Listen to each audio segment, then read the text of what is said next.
شام کا علاقہ قدیم زمانے سے مختلف تہذیبوں کا مرکز رہا ہے۔ یہ علاقہ دنیا کی سب سے قدیم تہذیبوں میں سے ایک ہے، جیسے کہ کنانی، فنیقی اور آشوریوں کا گہوارہ رہا۔ دمشق شام کا دارالحکومت دنیا کے قدیم ترین آباد شہروں میں سے ایک ہے۔ یہ شہر مختلف سلطنتوں کا حصہ رہا، جیسے کہ رومن، بازنطینی اور اسلامی خلافتوں کا۔ 637 عیسوی میں مسلمانوں نے شام پر فتح پائی اور اس کے بعد سے یہ علاقہ خلافت امویہ کا مرکز رہا۔ عثمانی ترکوں نے 1516 میں شام کو فتح کیا اور یہ علاقہ تقریباً 400 سال تک عثمانی سلطنت کا حصہ رہا۔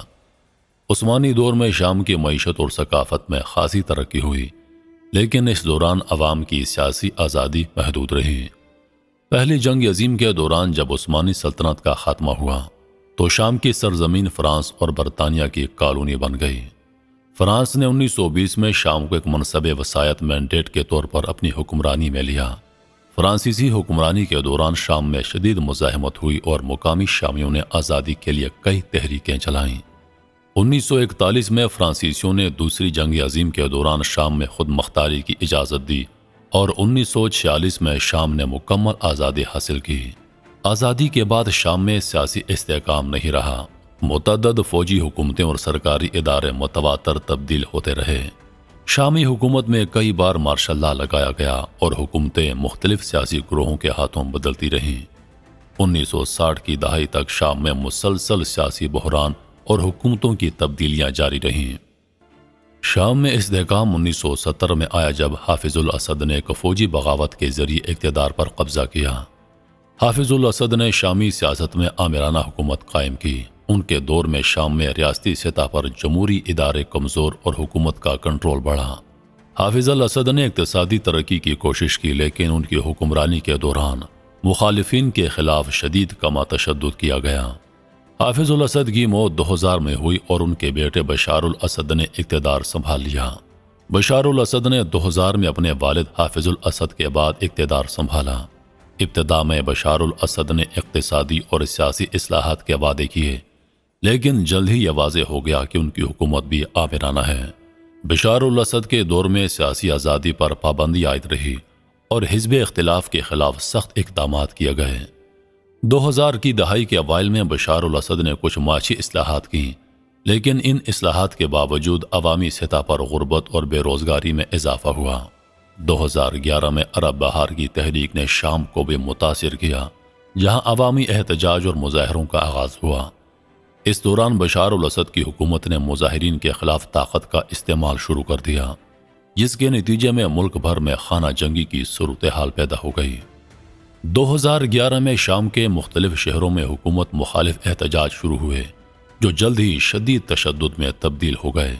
حکومت نے مظاہرین کو کچلنے کے لیے فوجی طاقت کا استعمال کیا، جس کے نتیجے میں ملک میں خانہ جنگی کا آغاز ہو گیا۔ اس خانہ جنگی میں حکومت کے وفادار فوجی، مختلف باغی گروہ، کرد فورسز اور عالمی طاقتیں ملوث ہو گئیں۔ اس دوران امریکہ، ترکی، سعودی عرب، قطر اور دیگر مغربی ممالک نے مختلف باغی گروہوں کو حمایت فراہم کی، جبکہ ایران اور روس نے بشار الاسد کی حکومت کی مدد کی۔ داعش نے بھی اس خانہ جنگی کا فائدہ اٹھایا اور شام کے کئی حصوں پر قبضہ کیا۔ 2017 کے بعد روس اور ایران کی مدد سے بشار الاسد کی حکومت نے خانہ جنگی میں اہم کامیابیاں حاصل کیں اور بڑی تعداد میں علاقوں پر دوبارہ کنٹرول حاصل کیا۔ 2019 میں شام میں داعش کا زور ٹوٹا اور اس کے کئی علاقے دوبارہ شامی حکومت کے تحت آ گئے۔ تاہم شام کے شمالی حصے میں کرد فورسز اور ترکی کی مداخلت کے بعد یہ علاقے اب بھی مکمل طور پر حکومتی کنٹرول پہ نہیں ہیں۔ اب حالیہ صورتحال یہ ہے کہ شام کی حزب اختلاف کے کارکنان دارالحکومت دمشق میں داخل ہو چکے ہیں، جہاں دہائیوں سے اقتدار پر قابض بشار الاسد اپنے طیارے پر نامعلوم مقام کی جانب روانہ ہو گئے، اور یہ صورتحال مشرق وسطیٰ میں ایک نئی کروٹ کی عکاسی کر رہی ہے۔ لیکن 2 ہفتوں کے اندر شام میں یہ انقلاب برپا کرنے والے حزب اختلاف کے اتحاد ہیئت تحریر الشام اور اس کے سربراہ ابو المحمد الجولانی کو بہت کم لوگ جانتے ہیں۔ ابو محمد الجولانی 1982 میں ایک متوسط خاندان میں پیدا ہوئے اور انہوں نے دمشق کے ایک پوش علاقے مزہ میں پرورش پائی۔ الجولانی نے 27 نومبر کو شامی حکومت کو گرانے کے لیے شروع کی گئی کارروائیوں کے دوران اپنے اصل نام احمد حسین سے اپنے بیانات جاری کرنے کا آغاز کیا۔ 2021 میں ابو المحمد الجولانی نے امریکی نشریاتی ادارے BBC کو بتایا کہ ان کا نام گولان کے پہاڑوں سے ان کے خاندان کے تعلق کی وجہ سے پڑا۔ انہوں نے دعویٰ کیا کہ ان کے دادا کو 1967 میں اسرائیل کے اس علاقے پر قبضے کے بعد فرار ہونے پر مجبور ہونا پڑا تھا۔ شام کے موجودہ حالات یہ ہیں کہ حزب اختلاف کے اتحاد ہیئت تحریر الشام اس وقت شام پر قابض ہو چکے ہیں اور بشار الاسد اپنی فیملی کے ساتھ روس فرار ہونے میں کامیاب ہو گئے ہیں۔